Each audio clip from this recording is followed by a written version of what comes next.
Hi YouTube, it's Donna from Donna's Life Part 2. This is my third attempt at making this video. I find I have so much to say that I'm just rambling on, and that's after having had a dry spell where I really didn't have anything to say. But I think sometimes when I speak, I don't speak a lot, but I choose to make the words that I do say as pertinent as possible. So here is my 2 cents worth. Today is my 37-week update. At this point, I have lost 104 pounds, and that puts me at 188 pounds. I didn't make an update when I reached 100 pounds because I really needed to stop and kind of be introspective about this change in me, and to kind of reevaluate where I wanted to go. I'm very, very happy to have lost 100 pounds, and I am not at my goal yet. My ultimate goal is 160 pounds, and we'll see how I feel when I get there. At this point, physically, I can do pretty much whatever I want. I feel a lot less encumbered by the burden of flesh and fat that I did 100 pounds ago. I can get up and down stairs without any issue. I have the endurance to go for long walks, and come spring I want to start running again, and I suspect that I will get a lot farther in that goal than I did last year when I committed to running a 5K race. Simply because I don't have all this fat to lug around, so we'll see how that goes. One of the biggest changes is how people view me. I've had several comments about how people think that I have lost enough weight. Most of the people who have made these comments, I don't really care about their opinion, so I quite politely smile and just tell them that I'm almost where I want to be and that I'm working with my doctor on that. Although I haven't seen my doctor, my surgeon, since the day of my surgery.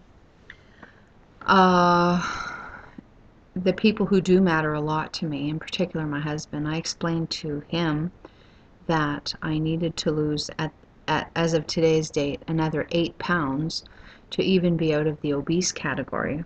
And so I am far from too thin if I'm still clinically obese. And also that I'm 28 pounds away from achieving a goal that I haven't even really been able to contemplate. You know, it's like winning $1 million. You know, like $1 million is such a big number that most people can't even fathom really what $1 million would mean in their life. And 100 pounds was too big of a goal for me to really be able to fathom. But here I am, past the 100 pounds, and I have another 28 pounds to go to get to my ultimate goal of 133 pounds. And I'm going to get there. By summer I will be there, I think. I would just like to show you a picture. Hopefully, yeah, here, I think you can make it out. This is me. This was taken in 2006, and as you can see, I'm the biggest person in the room there. And in general, I'm not actually the biggest person in the room anymore. I'm one of the biggest, but certainly not the biggest anymore. That's a big difference in terms of I don't stand out anymore in a negative way. I don't have any illusions about being a beauty queen. I'm not that. But if I'm going to stand out in a crowd, I would like it to be not because I'm the biggest, fattest person there.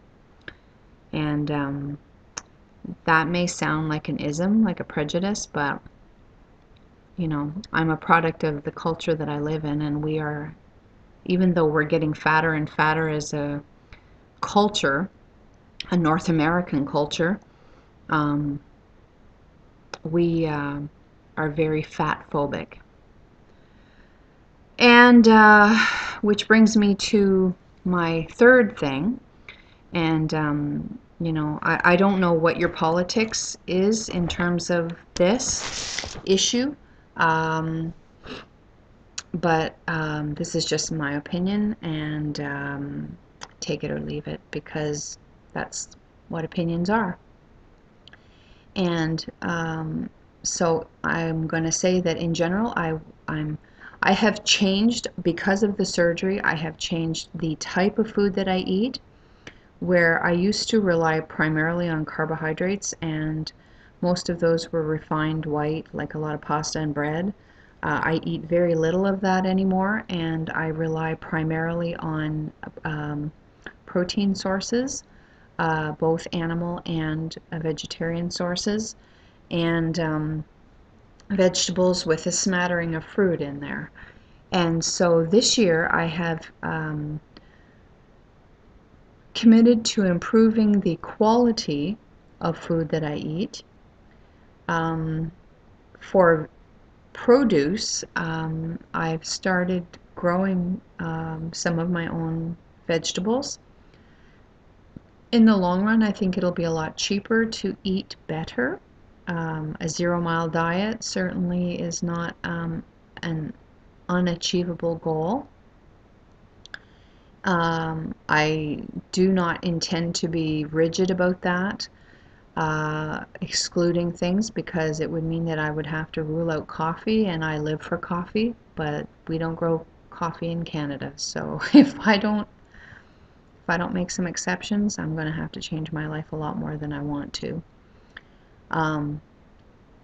My standard breakfast at this point is coffee with protein powder added to it. And I take a 2-cup mug.